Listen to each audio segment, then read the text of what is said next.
पिछले दिन हम लोग क्रियाशील मूलकों पर चर्चा कर रहे थे, फंक्शनल ग्रुप के ऊपर। आप लेक्चर को एक बार फिर से देख लीजिएगा, रिवीजन हो जाएगा। इस क्रम में एक क्रियाशील मूलक छूटा हुआ है, जहाँ है उसके नीचे इसको डाल दीजिएगा। वो है स्टर। जो भी क्रम हो, यहाँ नंबर डाल दीजिएगा पिछले दिन का देखकर, स्टर, उसके बाद वाला नंबर स्टर। स्टर का क्या होता है? COOR।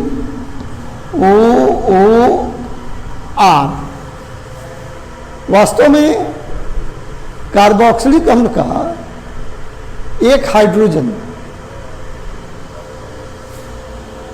ठीक है ना। आप देखें कार्बोक्सिलिक अम्ल क्या होता है, जिसे देखें CH3COOH। अब ये हट जाए, ऑक्सीजन से जुड़ा हुआ हाइड्रोजन हट जाए और उसकी जगह पर एक अल्काइल मूलक से मिथाइल मूलक या फिर C2H5 इथाइल मूलक या प्रोपाइल ब्यूटाइल, कुछ भी। तो अल्काइल मूलक के लिए संकेत होता है क्या? R। तो ये हट जाए ऑक्सीजन से जुड़ा हाइड्रोजन और उसकी जगह पर एक अल्काइल मूलक आकर जुड़ जाए, तो ये जो नया यौगिक प्राप्त होता है, ये जो न्यू कंपाउंड है, इसको हम लोग कहते हैं एस्टर। अब क्या होगा? एस्टर का क्रियाशील मूलक जानने के लिए पिछले दिन हम लोग क्या कर रहे थे? कर ये रहे थे कि यहाँ पर क्रियाशील मूलक के साथ, क्रियाशील मूलक के कार्बन के साथ जो अल्काइल मूलक जुड़ा हुआ है उसको हटा देते थे। तो हट गया तो क्या हो गया? CH3। और याद कीजिए, जब हटता था तो वो बॉन्ड हटने वाले के साथ नहीं जाकर इधर रहता था।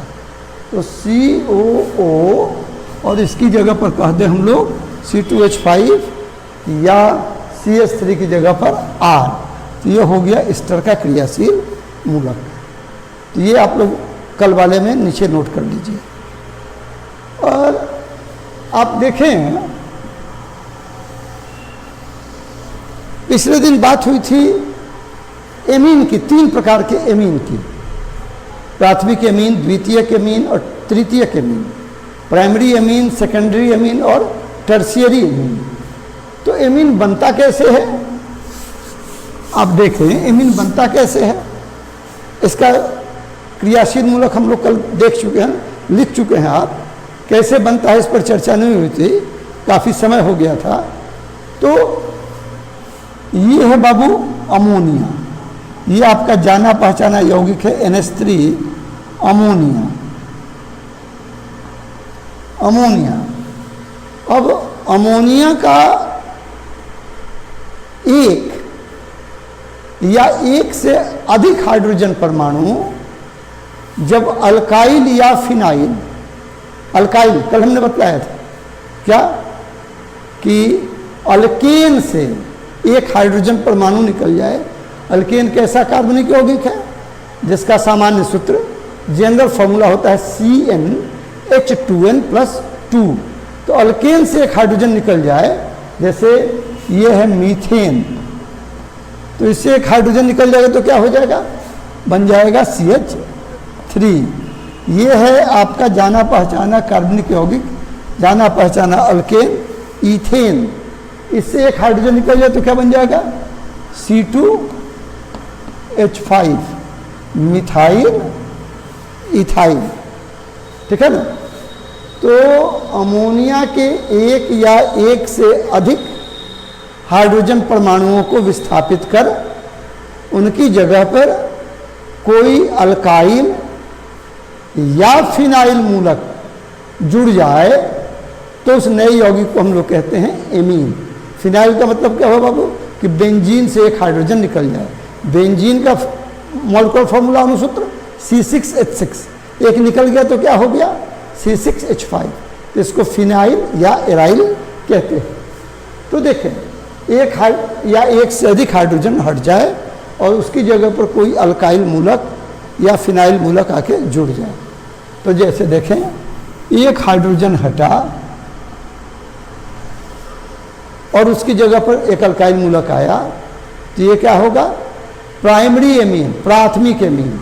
और देखिए क्रियाशील मूलक कैसे होता है, अल्काइल मूलक को छोड़कर, तो इसका क्रियाशील मूलक क्या होगा NH2। पिछले दिन आपने नोट किया है इसको NH2। अब ये हुआ आपका प्राथमिक एमीन, प्राइमरी एमीन। और देखिए अगर एक और हट जाए तो क्या होगा, दो हट जाए हाइड्रोजन परमाणु अमोनिया के और उनकी जगह पर अल्काइल मूलक आ जाए, तो ये क्या होगा, ये होगा आपका सेकेंडरी एमीन, द्वितीयक एमीन। और तब इसका फंक्शनल ग्रुप क्या हो जाएगा द्वितीयक एमीन का। आप देखें ये दोनों हट गया तो क्या बचा हुआ है NH, यही लिखा हुआ है कल वाले में देख लीजिएगा। और अगर तीनों हट जाएं हाइड्रोजन और उनकी जगह पर कोई अल्काइल या फिनाइल मूलक आके जुड़ जाए, तो क्या होगा ये जो नया यौगिक होगा ये कहलाएगा तृतीयक एमीन, टर्शियरी एमीन। ये हो गया हम लोगों का टर्शियरी एमीन। ठीक है लोग।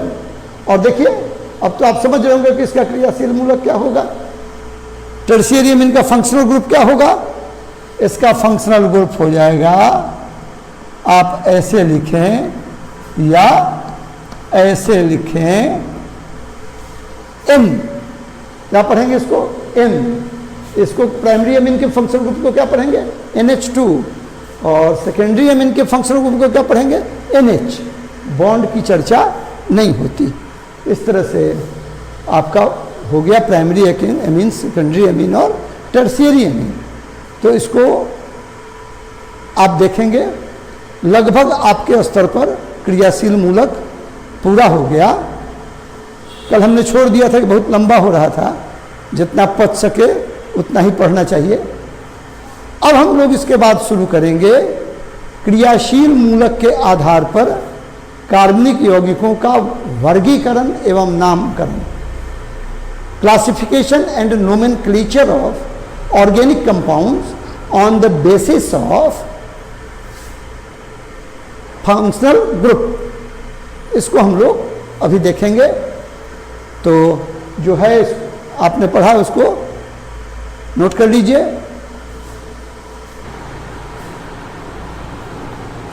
अब हम लोग चर्चा करेंगे, बहुत महत्वपूर्ण है।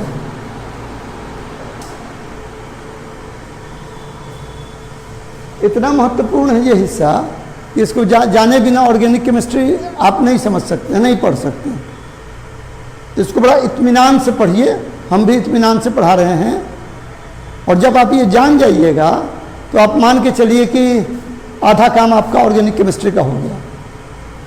कार्बनिक रसायन आपके पाठ्यक्रम का, रसायन शास्त्र के पाठ्यक्रम का वैसा भाग है जहाँ कम पढ़ के अधिक अंकों के प्रश्न प्राप्त किए जा सकते हैं। इसलिए हमने भौतिक रसायन, फिजिकल केमिस्ट्री को बीच में रोकते हुए परीक्षा की दृष्टि से कार्बनिक रसायन को शुरू कर दिया। इसका बहुत सा हिस्सा 11th में आपने पढ़ा होगा, हाई स्कूल में भी पढ़ के आए हैं। आपको मैं याद दिला रहा हूँ, इसलिए याद दिला रहा हूँ कि इसके रिवीजन के बिना आप कार्बनिक रसायन नहीं पढ़ सकते। तो आप थोड़ा थोड़ा याद कीजिए, आपको याद आते जाएगा, आप समझते जाइएगा। तो क्रियाशील मूलक के आधार पर एलिफेटिक कार्बनिक यौगिकों का वर्गीकरण एवं नामकरण। तो क्रियाशील मूलक के बारे में कल चर्चा हुई थी, पिछला लेक्चर देख लीजिएगा। क्रियाशील मूलक क्या है, किसी कार्बनिक यौगिक में उपस्थित वैसा परमाणु या परमाणु समूह, वैसा एटम और ग्रुप ऑफ एटम्स जिसके ऊपर उस कार्बनिक यौगिक के, उस ऑर्गेनिक कंपाउंड के अधिकांश गुण निर्भर करते हैं, उसको हम लोग कहते हैं क्रियाशील मूलक। ठीक है ना? कल इस पर बड़ी विस्तृत चर्चा हुई है, पिछले दिन वाला लेक्चर देख लीजिएगा।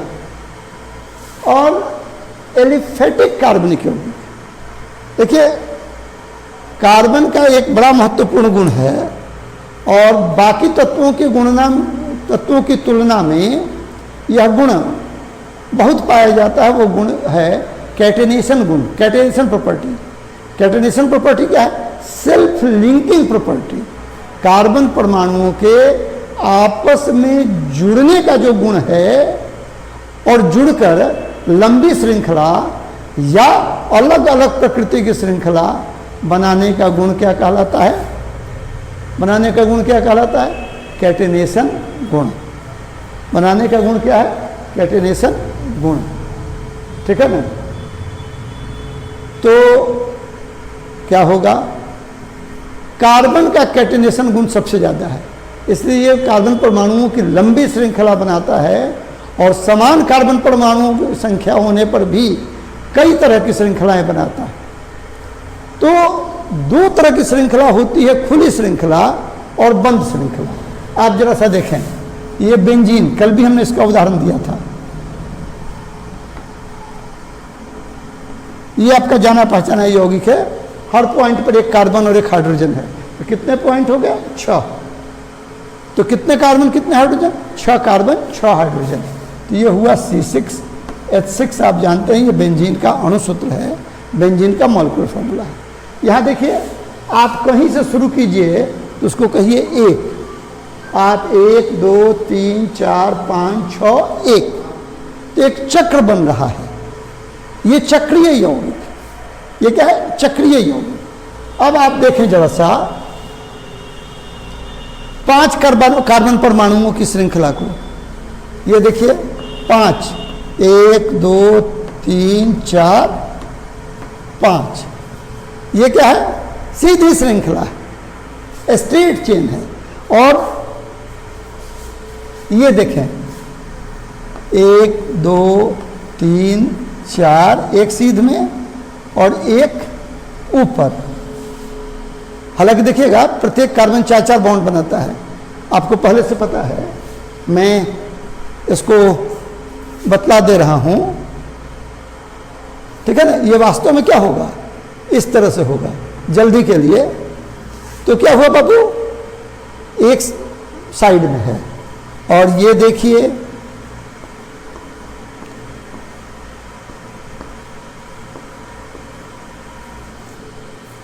पांच ही कार्बन है और 3 तरह का।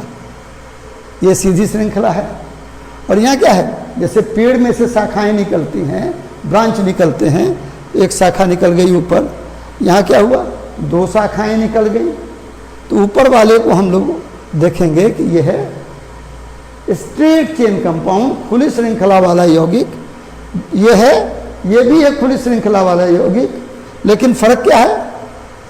स्ट्रेट चेन कंपाउंड, सीधी श्रृंखला। और तीनों में क्या है? ओपन चेन है। कहीं एक जगह से शुरू कीजिएगा, जैसे बेंजीन में हो रहा था कि एक जगह से शुरू कर रहे थे तो फिर वहीं पहुंच जा रहे थे। यहाँ ऐसा नहीं होगा। यहाँ से चलना शुरू कीजिए, 1 2 3 4 5 पर पहुंचे, 1 2 3 4। ठीक है ना? एक शाखा में है। यहाँ देखिए 1 2 3 या 1 2 3 या 1 2 3। तो ये सब के सब क्या है? खुली श्रृंखला वाले यौगिक हैं। यहाँ चेन नहीं बन रहा है, बंद श्रृंखला वाले नहीं हैं। और इसमें क्या है? तो खुली श्रृंखला वाले यौगिकों को हम कहते हैं एलिफेटिक यौगिक। कल भी संभवतः थोड़ी चर्चा हुई थी। अब खुली श्रृंखला वाले कार्बनिक यौगिकों में 2 तरह के हो सकते हैं, सीधी श्रृंखला वाले और शाखा श्रृंखला वाले, straight chain organic compounds and branch chain organic compounds. ठीक है ना? ये सब एलिफेटिक कंपाउंड हैं। अभी हम लोग इसी पर चर्चा करेंगे, बल्कि अभी हम लोग स्ट्रेट चेन ऑर्गेनिक कंपाउंड पर, सीधी श्रृंखला वाले कार्बनिक यौगिक पर अपनी चर्चा को मुख्य रूप से केंद्रित रखेंगे। अब देखिए एलिफेटिक यौगिक का मूल है अल्केन, अल्केन मूल, और बाकी क्या है, बाकी एलिफेटिक यौगिक अल्केन के व्युत्पन्न हैं, डेरिवेटिव हैं, ठीक है ना। जैसे कल हमने उदाहरण दिया था, गेहूं मूल है, उसी से आटा बनता है, उसी से सूजी बनती है, उसी से चोकर निकलता है, मैदा बनता है, पुआ पूरी सब उसी से बनते हैं। ये सब क्या हो गए, गेहूं के व्युत्पन्न। तो अल्केन, अल्केन से हाइड्रोजन परमाणु के निकलने या निकलने के उपरांत, अल्केन से हाइड्रोजन परमाणु के निकलने के उपरांत नए क्रियाशील मूलकों के जुड़ने के फलस्वरूप जो नए यौगिक बनते हैं उनको हम कहते हैं अल्केन का डेरिवेटिव, अल्केन का व्युत्पन्न। बात समझिए, क्या हुआ, अल्केन से हाइड्रोजन निकल जाए तो कोई नया यौगिक बन जाए, तो ये भी क्या हुआ, अल्केन का व्युत्पन्न, अल्केन का डेरिवेटिव। और दूसरी बात ये हो कि अल्केन से हाइड्रोजन निकले और उसकी जगह पर कोई नया क्रियाशील मूलक आकर जुड़ जाए तो इसको हम क्या कहते हैं, डेरिवेटिव ऑफ अल्केन, अल्केन का व्युत्पन्न। तभी हम लोग चर्चा शुरू करेंगे अल्केन से ही। अब हम लोग जब चर्चा करने जा रहे हैं क्रियाशील मूलक के आधार पर कार्बनिक यौगिकों का वर्गीकरण एवं नामकरण, तो आप देखें हम लोग गिनती कैसे गिनते हैं, अंक में 1 2 3 4 5 6 7 8 9 10, ठीक है ना, 1 2 3 4 5 इस तरह से। और इनऑर्गेनिक में 1 2 3 को कैसे गिनते हैं, मोनो डाई ट्राई टेट्रा पेंटा hexa, sorry mono di tri tetra, ठीक है, मोनो डाई ट्राई टेट्रा पेंटा हेक्सा हेप्टा, इस तरह से ये हो गया मोनो डाई ट्राई इनऑर्गेनिक का। ऑर्गेनिक में कार्बन परमाणु की गिनती कैसे होती है, देखिए 1 के लिए कहते हैं मिथ, 2 के लिए कहते हैं इथ, 3 के लिए कहते हैं प्रो, 4 के लिए कहते हैं ब्यूट, 5 के लिए कहते हैं पेंट, 6 के लिए कहते हैं हेक्स, वैसे ही 7 के लिए हेप्ट, आपने पढ़ा होगा स्कूल में, 8 के लिए ऑक्ट ओसिटी, 9 के लिए नोन और 10 के लिए डेक। फिर उसके आगे की बात, आपकी मुलाकात प्रायः 1 2 अधिक से अधिक 3 कार्बन परमाणु वाले कार्बनिक यौगिक से होगी। इसको आप दिमाग में रख लीजिए, ठीक है ना, myth for 1, eth for 2, prop for 3, but for 4, pent for 5 and hex for 6। तो इस तरह से आपका काम हो जाएगा। हम मिटा भी देंगे तो आपका काम चलेगा, क्या रहने दीजिए। देखिए तो अब सबसे पहले हम लोग आ रहे हैं अल्केन पर। नामकरण की बात है, नाम की जो बात है, 2 तरह के नाम होते हैं, एक साधारण नाम और एक IUPAC नाम। IUPAC international union of pure and applied chemistry, ये एक ऐसा संगठन है जो रसायन शास्त्र के बारे में नीतियां तय करता है, उनको अमल में लाता है, international union of pure and applied chemistry. और दूसरा है साधारण नाम जो शुरू में रखा गया जब कार्बन परमाणुओं की संख्या बहुत कम थी तब रखा गया। तो अभी हम बात करने जा रहे हैं अल्केन की। यहाँ एक संयोग होगा कि अल्केन का साधारण नाम और IUPAC नाम एक ही है। अब आइए अल्केन, अल्केन इसमें कोई क्रियाशील मूलक, कोई फंक्शनल ग्रुप नहीं होता, कोई फंक्शनल ग्रुप नहीं होता। सामान्य सूत्र, जनरल फॉर्मूला क्या होता है, CnH2n+2, जहाँ n क्या है हुआ, कार्बन परमाणुओं की संख्या, ठीक है ना, CnH2n+2, जहाँ n का मान कितना होगा, 1 2 3 या आगे बढ़े तो 4 5 6, ठीक है ना, इस तरह से होता है। अब ये हो गया, पूछा जाता है परीक्षा में, इसका क्रियाशील मूलक बतलाइए, सामान्य सूत्र बतलाइए, बहुत इंपॉर्टेंट सब है। कल से जो हम लोगों ने शुरू किया है, हर रोज जो पढ़ाया जा रहा है उसमें से परीक्षा में रहेगा, तो सामान्य सूत्र बतलाइए। ठीक है ना। अब अल्कीन या किसी का हम लोग नामकरण करेंगे तो प्रत्येक कार्बनिक यौगिक के नाम में दो भाग होते हैं, एक पूर्व लग्न और एक अनुलग्न, एक शुरू का भाग और एक बाद का भाग, ठीक है ना, शुरू का भाग और एक बाद का भाग। तो देखें क्या है, यानी उसको कहते हैं पूर्व लग्न को प्रीफिक्स और अनुलग्न को कहते हैं सफिक्स। तो देखें अल्केन में क्या है, अल्केन प्रीफिक्स इसका है अल्क और सफिक्स है एन। पूर्व लग्न है अल्क और अनुलग्न है एन, नाम जब लिखा जाएगा तो हो जाएगा आपका अल्क जोड़ एन बराबर अल्केन। और अल्क क्या बतलाता है, कार्बन परमाणुओं की संख्या।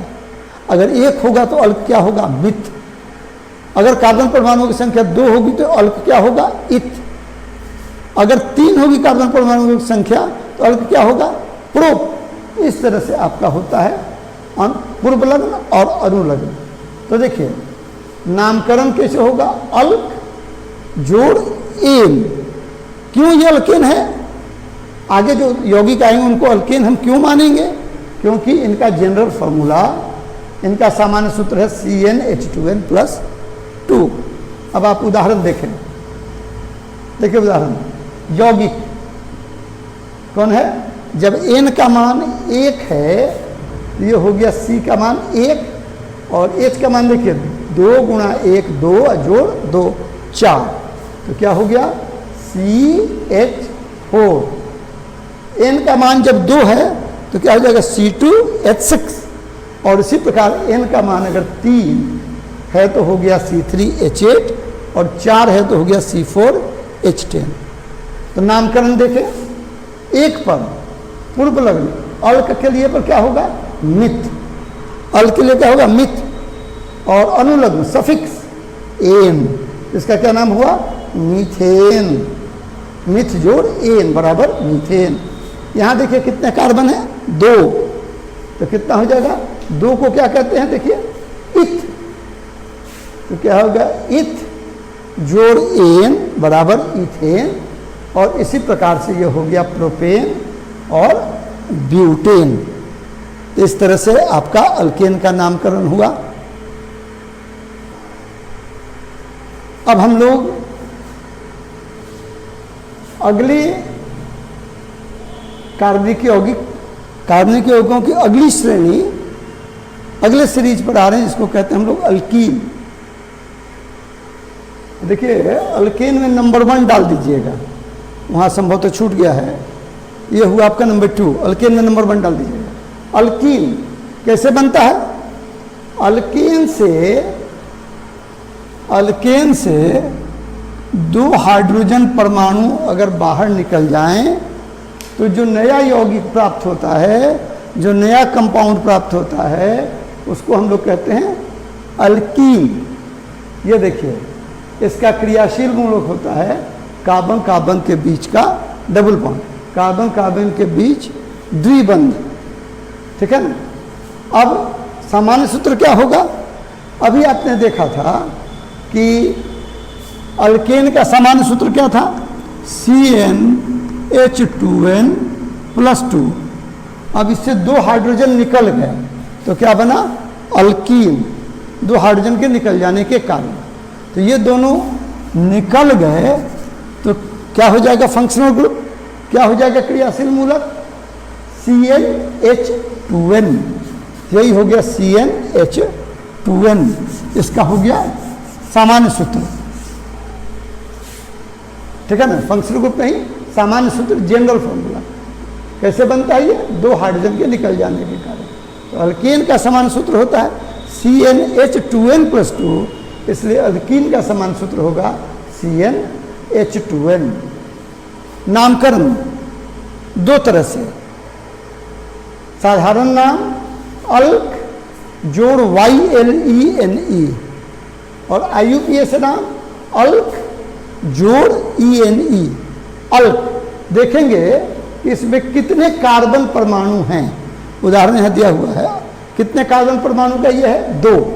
तो 2 कार्बन परमाणु वाले कार्बनिक यौगिक का नाम कैसे शुरू होगा? इथ से।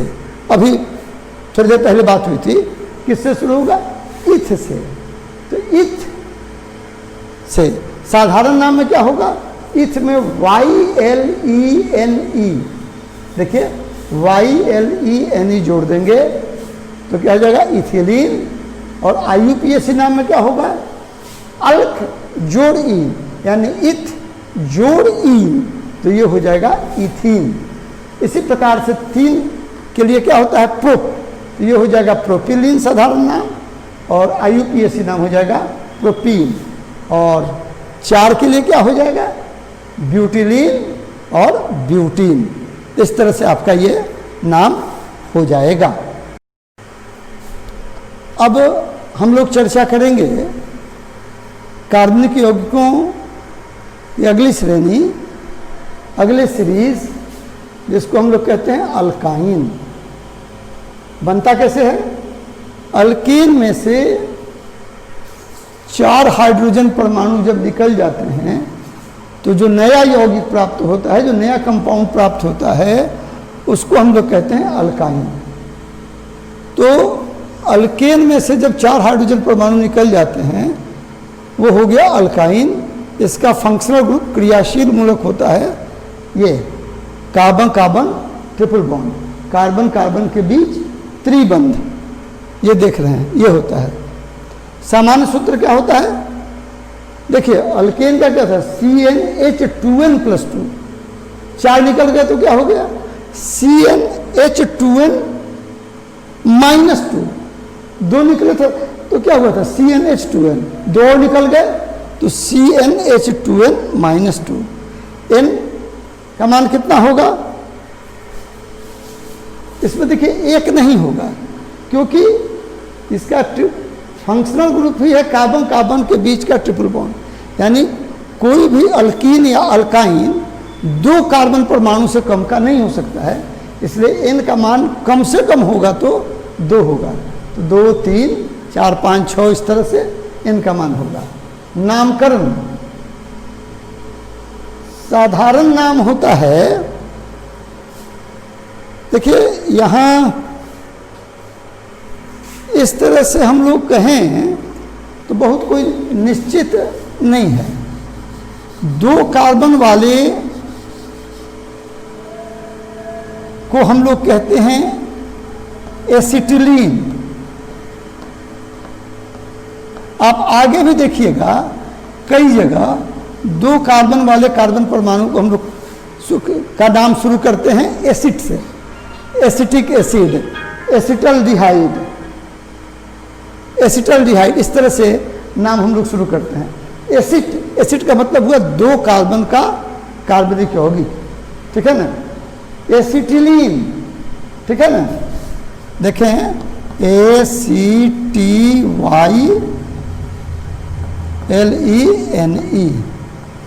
एसिड 2 कार्बन का, और एंडिंग क्या हो गई? YLENE, acetylene. अब जरा सा इसको देखें, एसिटिलीन क्या है? 2 पर n का मान 2 है तो क्या हो जाएगा? C2,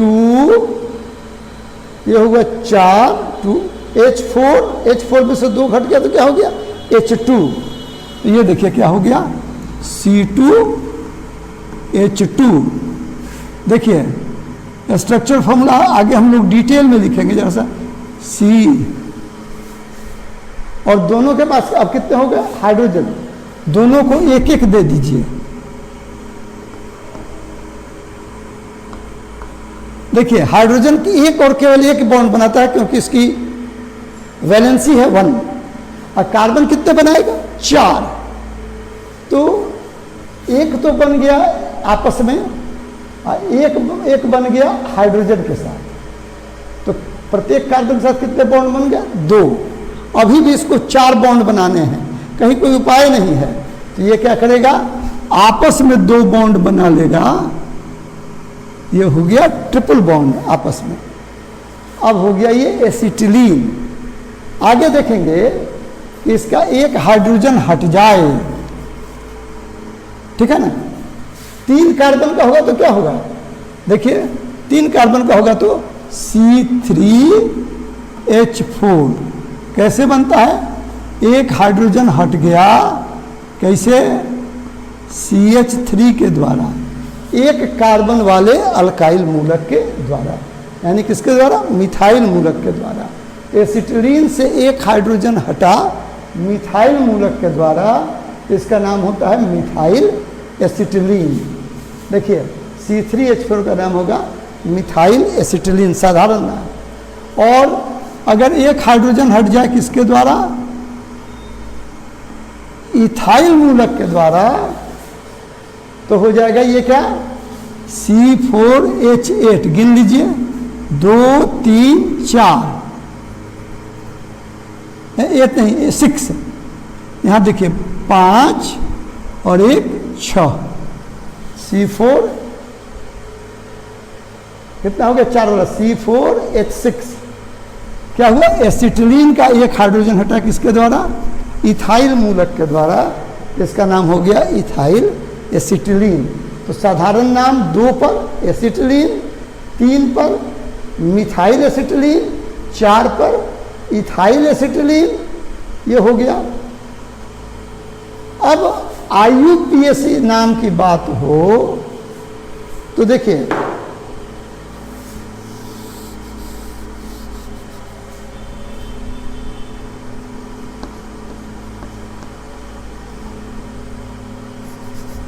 इसको लिख देते हैं, वो दब क्या होगा, एसिटिलीन। एसिड का मतलब ये होता है कि कार्बन 2 है, तो कार्बन की संख्या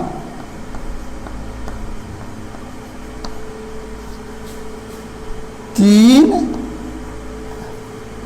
या 4 होने पर क्रमशः मिथाइल एसिटिलीन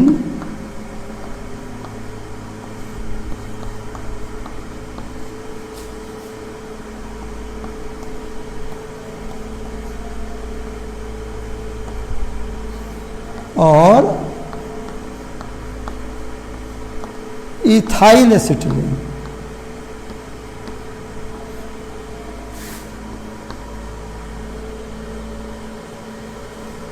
तीन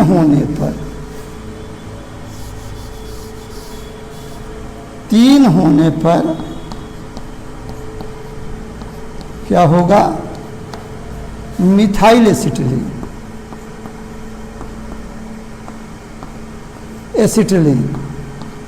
क्या हो गया, मिथाइल एसिटिलीन। इसी प्रकार 4 होने पर इथाइल एसिटिलीन वहां पर लिखा हुआ है। और IUPAC नाम क्या होता है, IUPAC नाम, इसमें यही ज्यादा चलता है। IUPAC नाम होता है